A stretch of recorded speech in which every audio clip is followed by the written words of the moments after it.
Alright guys, welcome back to another video, and today we have finally got the official version 1.6 update notice. Midsummer Island Adventure is now posted about 4 hours ago. So now I'm going to be talking about this and very long list to discuss. So we're going to talk about all the changes in 1.6 and all the events.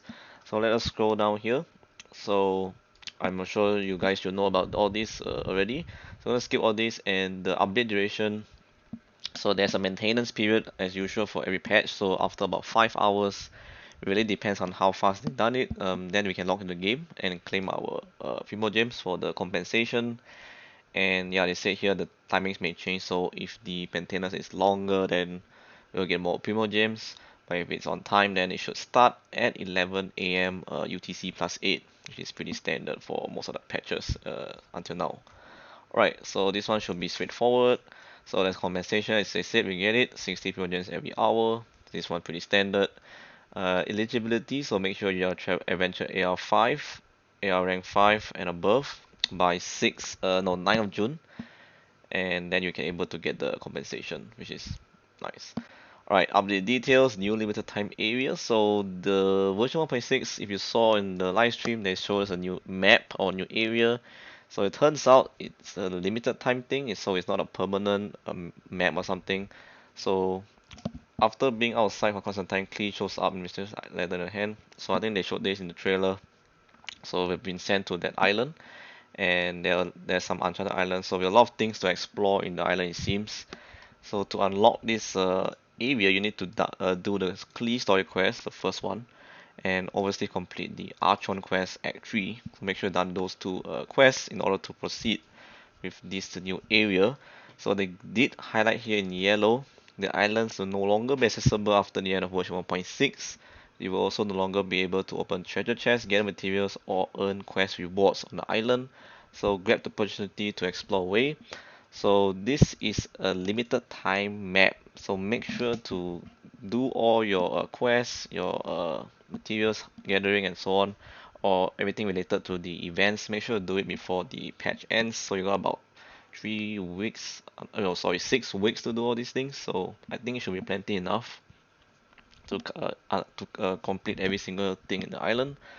We'll see. But yeah, I thought it would be a permanent thing, but I was wrong. So yeah, it is a limited thing, so make sure you complete all the events in this version, so you won't miss out any stuff. Alright, new characters. So we obviously got the teaser ready for the new Kazuha character, 5-star character, and Nemo using sword, and he's the one looks like a samurai from Inazuma, and I think we'll be obviously seeing him in the main story quest as well moving forward. Journey to Inazuma, so we get to see him as well. And new weapons as well. So we got the new 5-star sword, Freedom Swan. Looks like the Song of Broken Pines, to be honest. It's a sword version of it. We got the Mittenef Waltz. Alright, this is looks like a official bow as well. It's a physical damage bonus. This one is the also physical damage. This one, Dodoko Tails, we can get it for free in the event. So if pass through the event, you get enough of those currencies, you can redeem the shop, and you should be able to refine this up to refinement rank 5. Something similar to the Windblown Festival in version 1.4. So you get a free 4-star catalyst. It looks like it's designed for Klee, in my opinion. It really looks like it's for Klee. But you can use it on other catalyst users as well. It can be on Yanfei or Ningguang and so on. So no issues. This is very nice, free 4-star catalyst book. Okay, new gameplay. So this one is regarding the Serenity Pod. If you watch the live stream, they showed us a companion move-in feature that's coming, and it looks like it's making way in version 1.6 already. It's confirmed, and you can place down your characters in your own Serenity Pod for you can interact with your characters as well, and let's say deepen their bond. So which means talk to them, and they will also gain companion EXP as well as you place them in your Serenity Pod. So they're also saying that if characters remain in the Serenity for a long time, may take a liking to certain furnishings and prepare gifts for the Trail's return. So looks like we got a special set of furnishings this designated for certain characters. So that's nice. You get free stuff. I mean, why not? So that's the companion move in. Now let's move on to new system. So new system, dressing room update, new outfit. So we got the skin features already introduced. So we got a new Barbara skin we get for free in the event. We got a new jean skin you can purchase in the shop for limited time discount if once the version 1.6 launches. I think once it ends, the pricing will go back up. So I will put the pricing in the captioning in the screen somewhere so you can see for the actual pricing before and after discount for your own reference. For me, I'm not gonna purchase the skin even though I have Jin, but that's just me. If you wanna buy it, it's up to you. So moving on to the events. Alright, so events are a lot here.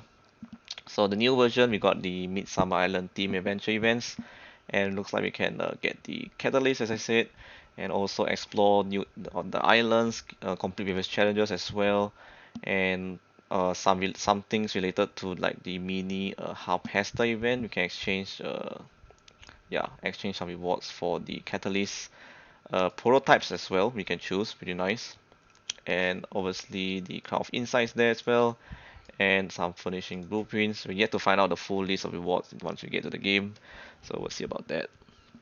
So the event duration, we got a couple of acts. So this is something similar to the previous 1.5 events we got with the energy amplifier initiation, something like this. So version 1.6, after the update, we get Act 1, and then after about 2 days, looks like we get Act 2, and then another 3 days we unlock Act 3, and then so on. And we have to complete all this by 28th of June. Should be plenty of enough time. And the event shop duration is after 1.6 update, and then you can redeem the stuff from the shop before 29th of June. So remember to redeem all your stuff by 29th of June. If not, everything is gone. So yeah. Alright, so usual adventure rank 21 above to join this event and have to complete the Archon quest as well. So make sure you complete the Archon quest in order to proceed. And another quote here saying during the event, the AR required to unlock the Klee story quest 2 treasure will be lowered to adventure rank 21, which is nice. So if you're lower ranking, you can have unlock this Klee story quest earlier. And they're saying here will not require a story key, which is also nice. So you can play the Klee story quest first faster, which is nice. Alright, so these are all the acts. I'm not gonna go through every single one, just roughly. So we got the main cannon make ready fight. I think this is the boating event. We got the whirlpool off to starboard. Also regarding looks like a boating event as well. Samurai sighted. I think this is the Dodo King samurai monster we saw in the live stream, or the Megu Kenki to be honest. Act 4 we have the Harpester bombs loaded. Looks like this is a Klee event. We can just play around with the bombs and bomb enemies, which is interesting. And looks like we're getting a couple of furnishings or blueprints from what I see here. Alright, and another event, this one is not related to the Klee one, this is a separate event, it's the Echoing Tales, is the event to unlock the exclusive Barbara skin you can get for free in the game. So don't miss this one out because it's looks like it's only obtainable in the event as of now. I'm not sure it will be in the shop, but if it's in the shop then okay, not bad. But during the event, travelers who collect a decent number of Echoing Conches can obtain rewards such as the Barbara skin, as I said, and Primo Gems. So you don't want to miss on this event as well. Alright, new quest. So this one is also kind of interesting. I want to see more of these Archon quests in the future.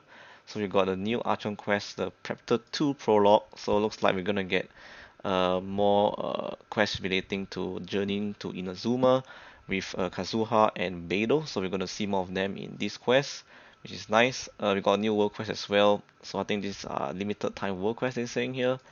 I think this is a event world quest, so if you play an event, you unlock some of the world quests, which will give you some rewards as well.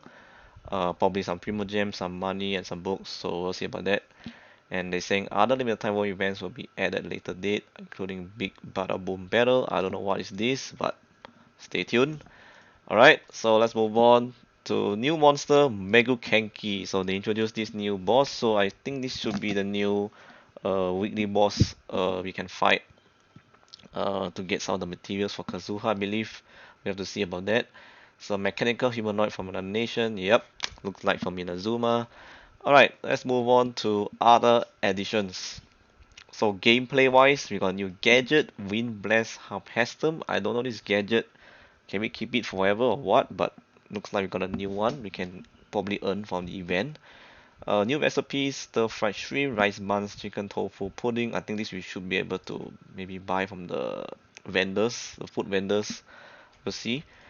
New furnishings and furnishing sets can be obtained through events for the past or Realm Depot. So looks like they're gonna add more stuff in the Realm Depot shop. Probably an exclusive battle pass furnishing again, and also events. So pretty nice. A new character development item, the Marinate Cores. Looks like this one should be for Kazuha, I believe, or other future characters that might come out that might need this one. So can be obtained by other means at the end of version 1.6, which is good. I thought if version 1.6 closes, then the region is gone. Then I'm like, how are we gonna get it? So looks like we still can obtain it in the next versions. New island regional specialty Sea Gonaduma also can be collected by the means at the end of 1.6. So looks like they gave us kind of a hint already. 1.7 what to expect. New achievements, Realm Beyond Series 2, looks like regarding the teapot. New name card, celebration, Kaboom event related, should be event related, I think. Uh, Kazuha also has his own name card, and I think this is the battle pass, should be the battle pass name card, and the achievements for something else. Vacation home, it seems. Alright, this one, Spiral Abyss. So looks like we're getting a major change in Spiral Abyss. Looks like, and in the next phase, which is after this current phase, we're gonna get changes to the ley line disorders in floor 11. So now we're gonna get increased swirl damage by 300%, and its AoE is by 100%. This is insane. I know this is in line with Kazuha's release because he's animal and they want to buff animal, looks like. So looks like we're getting a buff in animal characters in general for maybe Sucrose, Venti, Xiao, or even the Animal Traveler. So this is a time to use them.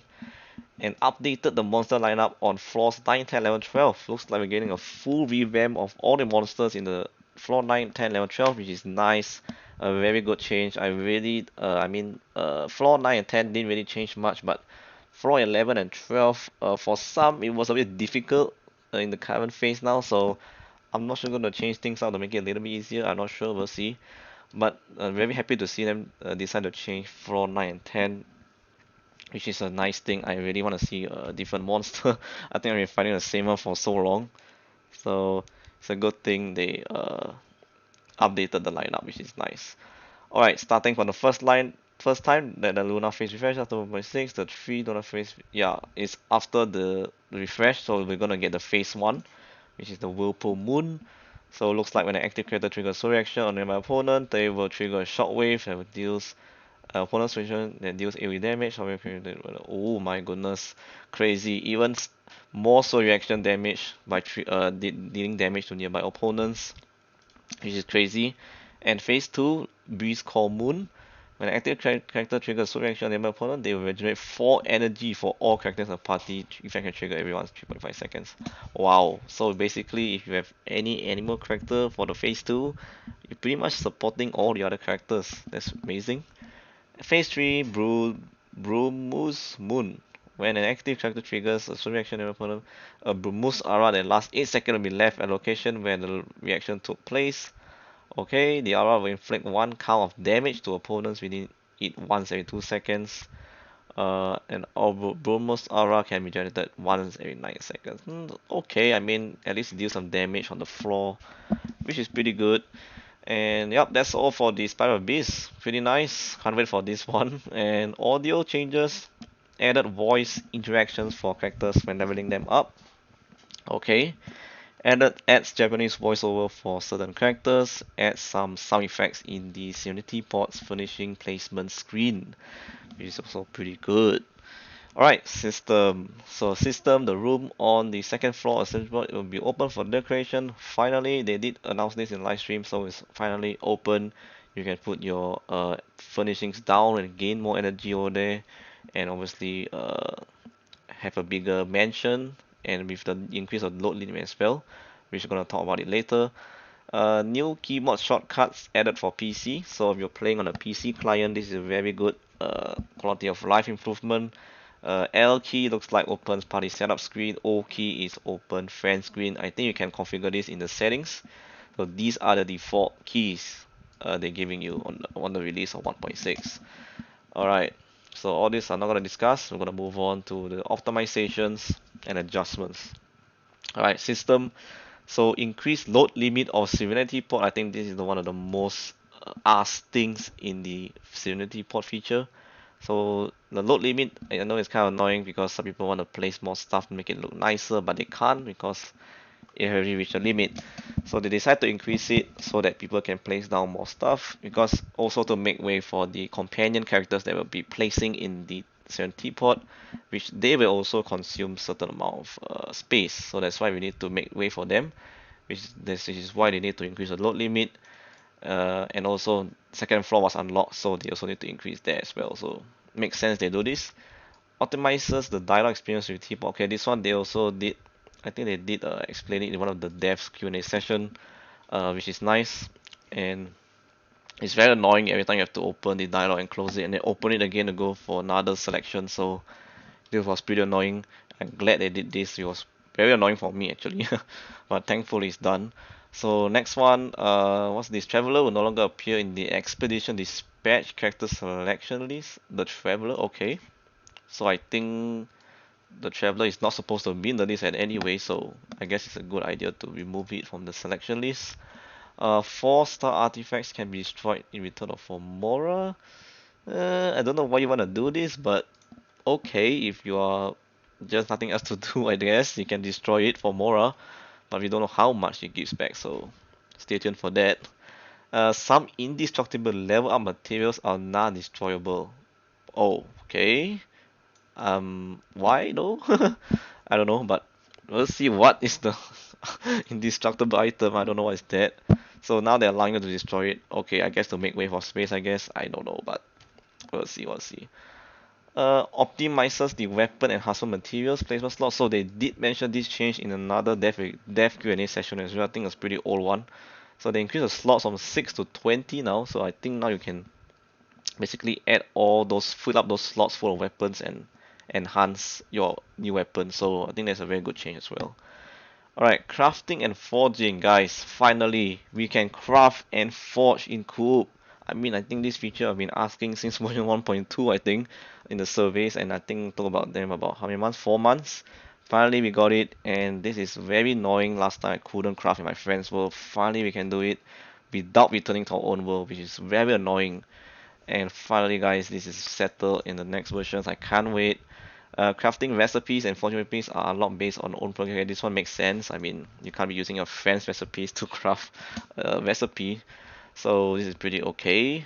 Optimizing the sorting rules of the crafting forging list so travelers can craft the same type of material more easily. Pretty good. Optimize the controller operations. Okay, this one I can't really say much because I don't use a controller. After teleporting out of domains, challenge field will no longer displayed. Oh my gosh, finally they fixed this. I mean, every time when you want to try something and then you want to leave, it will say challenge failed, which is kind of misleading, but whatever, it's now fixed. Optimizes the classification of camera related settings. Okay, so some changes to the settings in the camera. I'm not gonna touch on all these touch feedback and all these things because these are not very important. Optimizes the sticker display and fast chat button. Okay, this is fine, I guess. This one I think is aiming for mobile, so I'm not really gonna cover that much.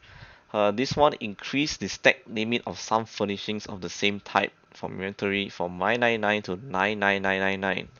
Okay, so looks like you can collect more stuff, maybe wood, or yeah, I think wood. Yeah, you can collect more wood. If you craft a lot of furnitures, I think you can stack even higher now, so pretty good.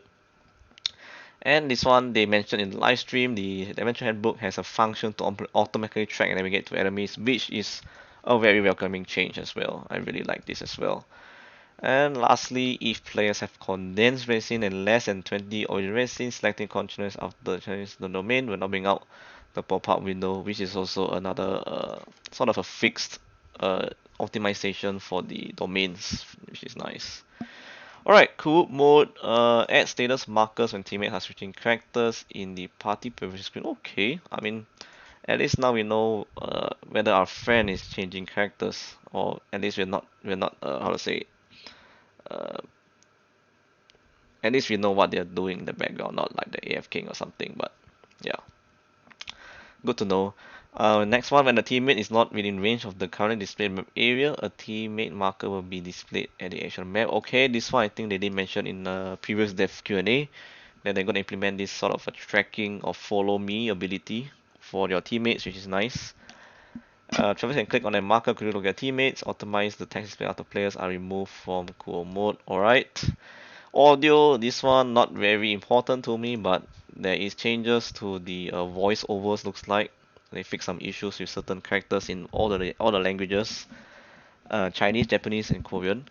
Optimize fix and sound effects for certain character skills, movement, environments, and items, which I don't know what is it, but we have to try out and see what's changed. Alright, so the last section, the others. So they purposely put this one, the last one, I noticed.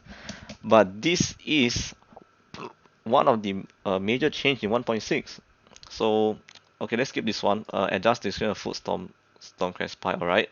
Now this particular one, so this one, increase the damage caused by major reactions, electrocharge, superconduct, overloaded, swirl, and shatter when a character reaches level 60 or above. So it looks like we're getting a buff in some of the reactions that were very weak in the game until now, such as the electro element, that does the electro charge, superconduct, and also for pyro that does overloaded, and for animal that does swirl, and for freeze I believe that does shatter. So now all these elements, major reactions, are getting a buff, which is very very good. I mean, if you are building an electro character or probably a character which focuses yeah, mainly on electro charge, superconduct, looks like you're gonna get a buff in damage, which is nice, and it looks like at least it's more in line with melt and vaporize reactions, which is one to see. And yeah, so if a character is 60 or above, then the damage will be increased. Let's see how much of an increase will it be. We'll find out. Next up is the base shield damage absorption for shield generated by crystalline reaction also increase. So during geo crystallized reactions with geo reactions should be also a good thing. Get more shields when you pick up the crystalline charts, which is nice. And lastly, increase the damage bonus provided of by elemental mastery for major reactions. So if you have a decked out Sucrose stacked out with elemental mastery, this is the time to shine. With your Sucrose, it's gonna be amazing. So finally guys, you're getting a buff for EM, and you have any specific character that focuses on EM, this is gonna be a very good change in version 1.6 as well. So don't miss on that as well. And they say you refer to the attributes panel in the game for the exact damage bonus amount. So we don't know the exact changes to the reactions, I mean the amount of damage given, but we'll find out once we see in the game. And lastly, for more details on bug fixes, please see version update details at 9th of June, 7 AM UTC +8. So that's all the changes for version 1.6 and all the events covered in this update notice. Wow guys, this is gonna be a very good one. I'm very excited for actually this one, to be honest. This is the one I'm very excited for in compared to the rest of the things they mentioned. Okay, I'm quite excited for the quest, but this one really excites me. I really am excited for this change. And the events are okay, but we'll just have to play and see. And yeah, so that's all for the version update notice. So now let's move on to discuss on the Klee banner that they just announced. So we're gonna go back to the banner in a short while. Alright, so Klee banner time. So they posted it on their forums. So this is the official Klee banner for version 1.6, and we are getting Fischl, Sucrose, and Barbara from the picture we see now. And yeah, so version 1.6 you can start to pull on this banner, and we're gonna talk about it. And let me see. So let's talk about Fischl first. I also don't know why is she in this banner, but whatever. Uh, I mean they should put someone else better, probably another Hydro. I think Barbara. I think we've seen her how many times already, Barbara. I mean, a lot of banners already. She's back again, and Sokos also back again. So a lot of returnees here. But yeah, so Fischl, I mean, she can be a very good some DPS for Klee, just putting odds on the field and defeating Overloaded. Seeing that the fact that Overloaded is getting a buff, 1.6, not sure how much, but I think could be a good option for Klee. And she also can be a very good main DPS for physical damage because of the new bow. We're gonna talk about it later. And also For Sucrose, obviously that EM buff that's coming, I think it's a pretty good uh, selection as well for Sucrose to partner up with Klee so she can do more elemental reactions, which is crazy. And lastly, Barbara as a healer and also to provide vaporize. But you know, all of you guys I think should have at least a C1 Barbara or probably more than that. So yeah, it's very hard to recommend this banner because most of you guys I'm sure should already have a lot of constellations for Barbara or probably Fischl. So if you have a lot of constellations for these three characters already and you already have Klee, I definitely say this is a very big skip. So you do not want to waste your more gems on this one and suddenly trigger the 5-star PT and get Klee because I mean Klee C1 is okay, but I don't think it's still worth it. I think Klee C0 is just good enough already. For me, if you ask, I'm not gonna be pulling at all, so don't bother. I won't be pulling on this banner even though I have a Klee as well. I won't be pulling in this banner at all. So if you don't have Klee, then yeah, you could pull on it because I mean Klee is one thing is one she's cute, two very powerful pyro. I mean she can do a lot of reactions, that's one thing good. Number three, if you like her playstyle, then yeah, go for her. But if you don't really like her playstyle, after you test her out, then yeah, you might want to skip on this one and see other new characters that are coming out in the next banner, which is Kazuha. So now this for the first 3 weeks it will be Klee, and yep, after 1.6 update, you can start to pull on her banner, and it will end on 29th of June. Alright, let's talk about the weapons banner now, which is this one, Epitome Invocation. So new weapons banner will be Lost Prayer to Sacred Wind. So this one is for Klee. Skyward Pride as well is looks like this weapon is good on probably maybe the previous banner is Eula, right? Yeah, Eula. So it can be good on Eula and also probably Beidou. Yeah, probably Beidou is just good as well for these two weapons. And we got the new Fischl Bow. So this is the Fischl Bow I was talking about earlier. And the Lion's Roar, Favonius Lance, Witsief, and the Bell. Okay, the Bell. I don't know what is it doing here, but it is a rate up. Alright, let's continue on. So as you know, with weapons banner, for the 5-star weapons, there is no guaranteed you get both.